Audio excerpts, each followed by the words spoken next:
principios del aprendizaje. Comencemos. En primer lugar, existen conductas que se dan por naturaleza o que son innatas, es decir, que nacemos con ellas. Por ejemplo, cuando un perrito va al parque y se cansa mucho, va a comenzar a jadear, y esto será algo natural. Por otro lado, existen conductas que se dan a través de la crianza. Por ejemplo, cuando un perrito ya sabe que al tener hambre puede encontrar alimento en su plato de comida.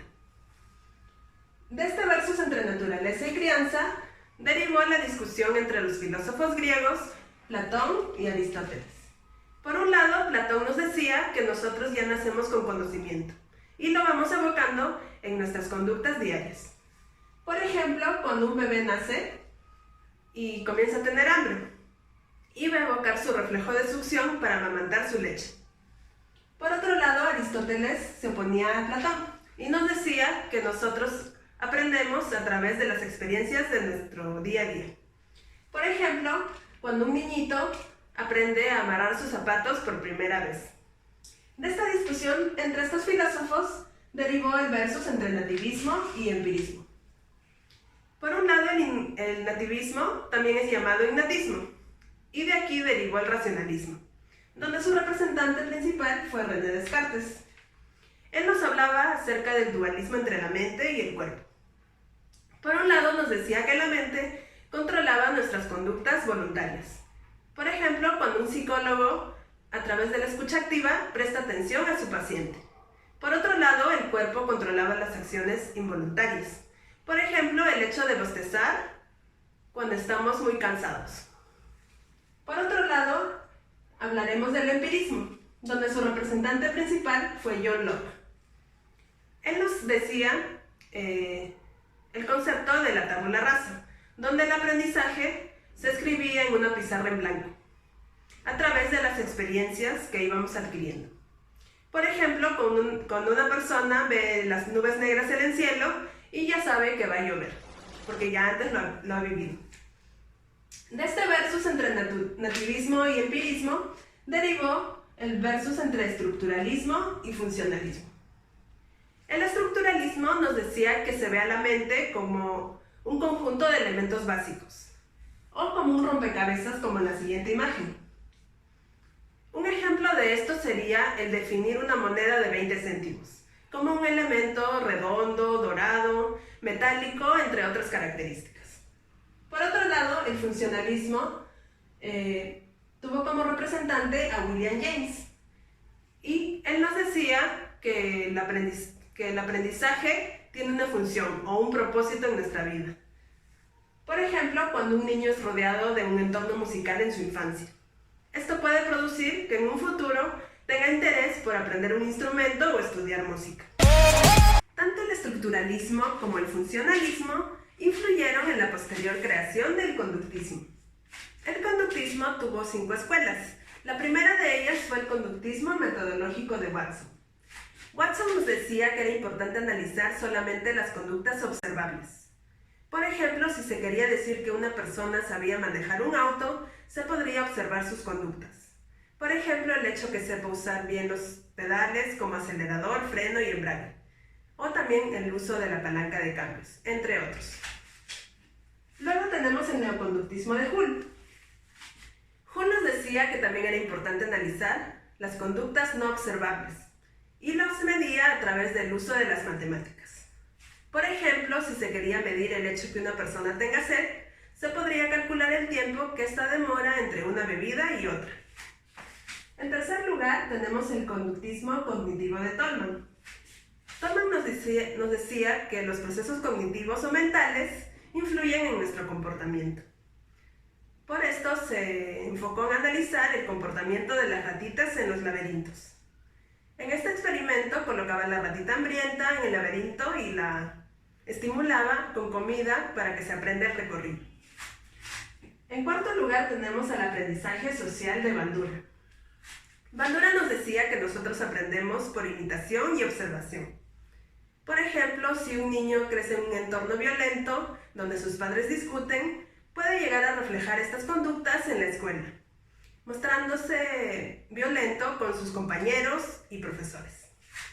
Por último, tenemos el conductismo radical de Skinner. Skinner nos decía que el ambiente influía en nuestro comportamiento y veía al sistema nervioso como una caja negra donde el ambiente influía para la posterior respuesta. Un ejemplo de esto sería el hecho que una persona pasa por una calle peligrosa y sufra un asalto. Entonces, una siguiente vez la persona va a tener temor de pasar por la misma calle porque va a pensar que le va a suceder de nuevo. Ahora vamos a hablar del condicionamiento o aprendizaje de nuevas conductas. Este se divide en dos tipos, el clásico y el operante. El clásico también es llamado pavloviano, ya que fue propuesto a principios del siglo XX por Iván Pavlov. Él realizó el famoso experimento con el perrito, donde se le enseñó a salivar ante el sonido de una campana. Este condicionamiento se clasifica en 5 elementos. El estímulo incondicionado, la respuesta incondicionada, el estímulo neutro, el estímulo condicionado y la respuesta condicionada. El estímulo incondicionado es cualquier estímulo que genera una respuesta natural en el sujeto o una respuesta incondicionada. El estímulo neutro no genera nada en un inicio, pero luego se aparea con el estímulo incondicionado para formar el estímulo condicionado. El estímulo condicionado luego va a generar una respuesta condicionada, que vendría a ser lo mismo que la respuesta incondicionada, pero ya aprendida. Por ejemplo, cuando un perro ya sabe que al ver su correa lo van a llevar al parque. El estímulo incondicionado sería el hecho de ir al parque, que le produce excitación al perrito, o respuesta incondicionada. El estímulo neutro sería la correa en un inicio, que no genera nada en el perrito. Pero luego de varias veces mostrarle la correa y llevarlo al parque, se forma el estímulo condicionado, que sería el hecho que el perrito vuelva a ver la correa, lo cual le va a producir también excitación, pero ya de una forma aprendida. Por otro lado, tenemos el condicionamiento operante, que fue propuesto por Frederick Skinner a mediados del siglo XX.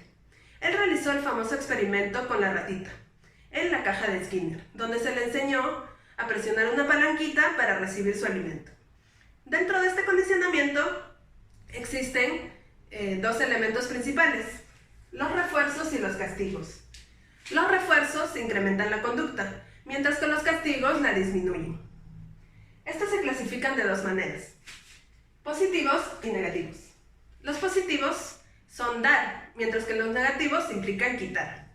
Es así que los refuerzos positivos serían dar algo bueno. Por ejemplo, cuando se le enseña un nuevo truco a un perrito y se le da un premio cuando lo realiza. Sube. Luego tenemos el refuerzo negativo, que sería quitar algo malo.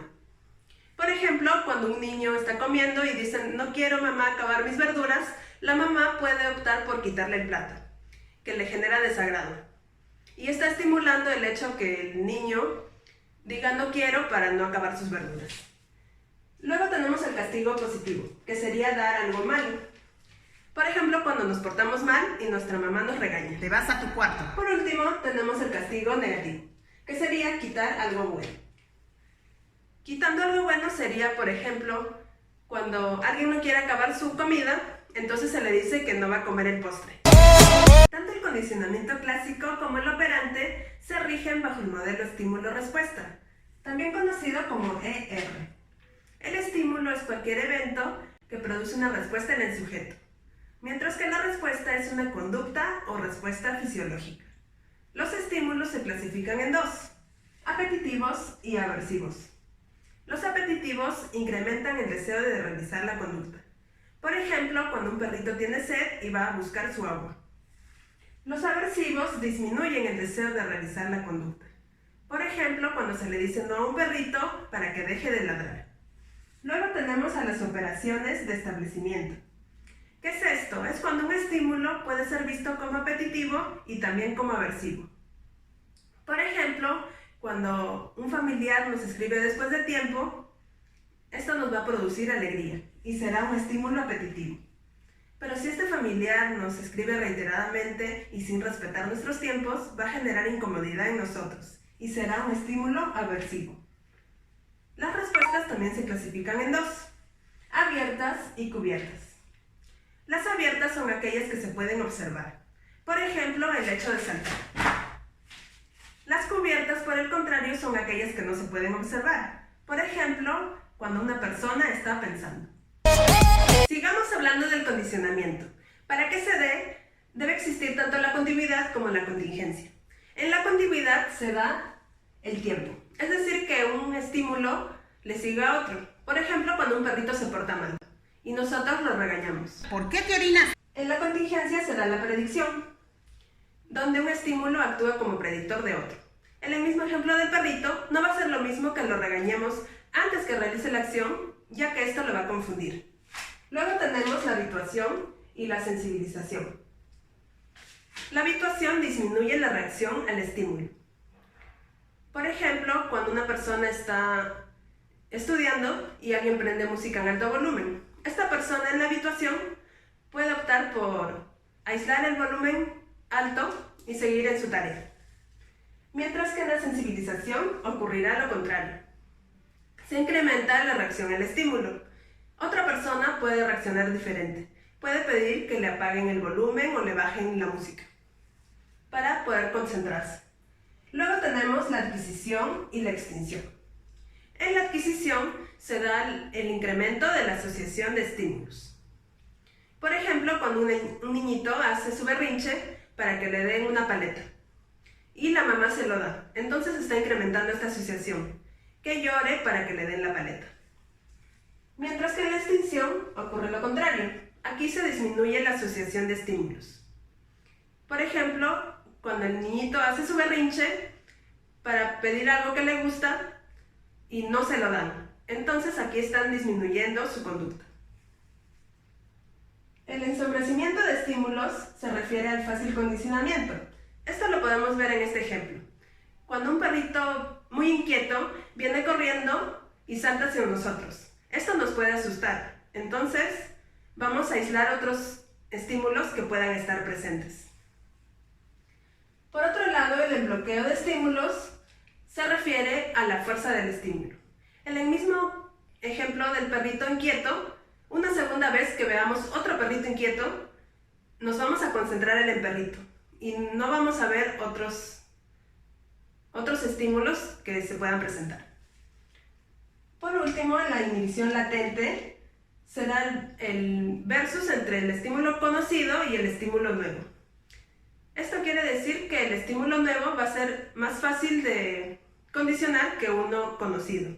Por ejemplo, cuando una persona come un plato que ya conoce y un plato nuevo en un mismo día, y luego siente malestar o se siente incómodo. Él va a asociar que este malestar se debe al nuevo plato. Finalmente vamos a hablar de los programas de reforzamiento. Estos se dividen en dos, continuos e intermitentes. En los continuos siempre se va a dar el refuerzo.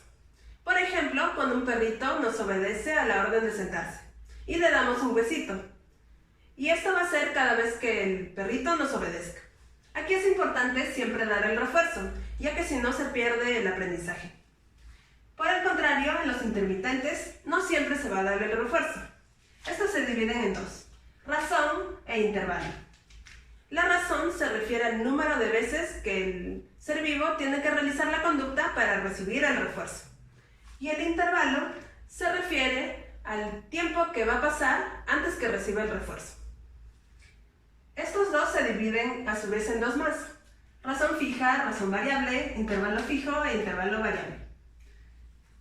La razón fija se refiere a que el número de veces que debe realizar la conducta siempre será el mismo. Por ejemplo, el pago por metas. Que una persona venda 10 artículos y se le va a dar un incentivo salarial. En la razón variable, este número no es el mismo. Por ejemplo, en los tragamonedas. Aquí puede ocurrir que la primera vez que se juega, se recibe el premio, pero no siempre que se juega se va a recibir. En el intervalo fijo, se refiere a que el tiempo antes de recibir el refuerzo siempre será el mismo. Por ejemplo, en los reconocimientos en el trabajo. Si estos se dan, por ejemplo, cada 30 días, el tiempo será el mismo. En el intervalo variable ocurre lo contrario, el tiempo va a variar. Por ejemplo, en los exámenes sorpresa. Muchas gracias por su atención.